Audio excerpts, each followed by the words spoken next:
एक बहुत सुंदर और खुशहाल सा राज्य था। उस राज्य में भद्रसेन नाम का एक राजा और उसकी बहुत ही रूपवती कन्या रत्नावली रहते थे। वहीं उस राज्य में एक राक्षस रहता था जो राजकुमारी रत्नावली को बहुत पसंद करता था। वो राजकुमारी से शादी करना चाहता था और हमेशा राजकुमारी के ख्यालों में खोया रहता था। राजा और राजकुमारी ये बातें जानते थे। महल में पहरा होने के बावजूद भी राजकुमारी हमेशा डरी और घबराई हुई रहती थी कि कहीं राक्षस आकर उसे उठाकर न ले जाए। दूसरे राज्य का राजकुमार जब रत्नावली से विवाह करना चाहता है तब राजा उससे कहता है, मुझे इस विवाह से कोई आपत्ति नहीं है, पर हमारे राज्य में एक राक्षस रहता है जो रत्नावली से विवाह करना चाहता है और वो तुम्हारा विवाह रत्नावली से नहीं होने देगा। संभवतः विवाह के दिन ही वो रत्नावली को यहाँ से उठाकर ले जाए। तब राजकुमार कहता है, आप चिंता मत कीजिए, मैं कई विद्याओं में पारंगत हूँ। मैं उस राक्षस से राजकुमारी को बचा लूंगा। इसके बाद राजा राजकुमार से राजकुमारी की सगाई कर देता है और उनकी शादी पक्की हो जाती है।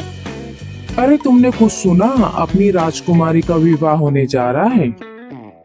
राजकुमारी के विवाह की बातें राक्षस भी सुन लेता है। राजकुमारी के विवाह की बातें सुनकर राक्षस बहुत क्रोधित हो जाता है।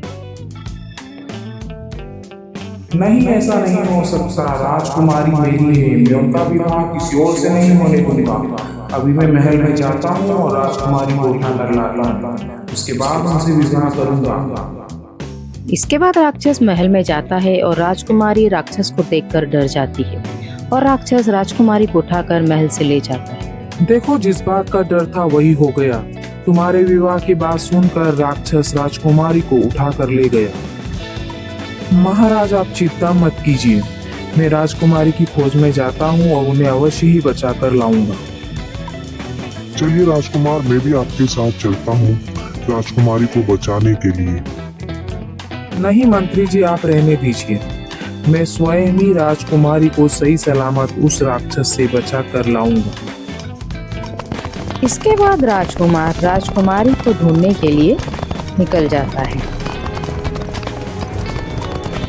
राक्षस राजकुमारी को उठाकर अपनी गुफा में ले जाता है और राजकुमारी वहां राक्षस के सामने रोती रहती है। अरे राजकुमारी, रोइए मत, मैं आपसे शादी करके आपको बहुत खुश रखूंगा। नहीं, मेरी शादी तुमसे नहीं हो सकती। मेरा विवाह राजकुमार के साथ तय हो चुका है और मैं भी उन्हीं से शादी करना चाहती हूँ। रास्ते में राजकुमार को एक साधु महाराज बैठे हुए दिखाई देते हैं। तब राजकुमार उनसे पूछता है, महात्मा जी, आपने किसी राक्षस को यहाँ से राजकुमारी को उठाकर ले जाते हुए देखा है? नहीं, देखा तो नहीं है, पर अपनी दिव्य शक्ति से बता सकता हूँ कि राक्षस राजकुमारी को अपनी गुफा में ले गया है और तुम उसको आसानी से नहीं हरा सकते।